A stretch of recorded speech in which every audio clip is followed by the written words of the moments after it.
Bachelors வெறும் 5 minutes போதும் இந்த செம்ம ஹெல்தியான செம்ம டேஸ்டான குயிக்காக பண்ணக்கூடிய இந்த லஞ்ச் பண்ணுறதுக்கு வாங்க எப்படி செய்கிறதுன்னு பார்ப்போம். 50 கிராம் அளவுக்கு சோயா சங்க்ஸை உப்பு கலந்த சுடுதண்ணியில் ஒரு 10 நிமிஷம் ஊற வச்சு நல்லா பிழிஞ்சு எடுத்து வச்சுக்கோங்க. இப்போ அடுத்ததாக ஒரு பவுலில் 3 டேபிள் ஸ்பூன் அளவுக்கு புளிப்பில்லாத தயிர் சேர்த்துக்கோங்க. இப்போ இதை நல்லா இந்த மாதிரி அடித்து எடுத்துக்கோங்க.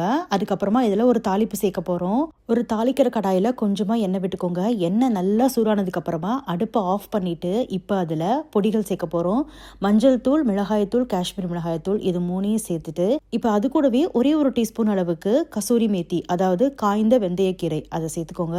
சேர்த்துட்டு ஜஸ்ட் ஒரு ஃபியூ செகண்ட்ஸ் மட்டும் வச்சுட்டு அதை எடுத்து ஆற வச்சுட்டு தயிரில் சேர்க்கணும்.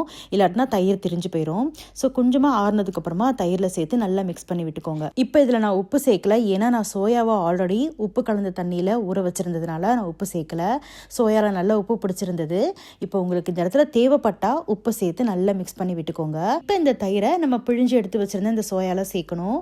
சோயாவையுமே உங்களுக்கு விருப்பப்பட்டா கொஞ்சமாக எண்ணெயில் மிளகாத்தூள்ல வறுத்து எடுத்துட்டு அதுக்கப்புறமா இந்த தயிர் சேர்த்துக்கலாம். ஆனால் நான் இப்போ பிளெயினாக தான் சேர்க்குறேன், ஏன்னா அதான் ஹெல்தி, அதுக்காக தான். இப்போ சோயால நல்லா கலந்து விட்டதுக்கு அப்புறமா இதை எப்படி சாப்பிடணும்னா கொஞ்ச நேரம் ஒரு 5லேருந்து 10 நிமிஷம் அப்படியே ஊற வச்சுட்டு சாப்பிட்டீங்கன்னா சோயா அந்த தயிரில் இருக்க மசாலா ஃபுல்லாக இழுத்துடும். சூப்பராக இருக்கும் சாப்பிட்றதுக்கு. சாதம், சப்பாத்தி இப்படி எல்லாத்தோடையும் சாப்பிடலாம். செம்ம சூப்பராக இருக்கும். கண்டிப்பாக ட்ரை பண்ணி பாருங்க.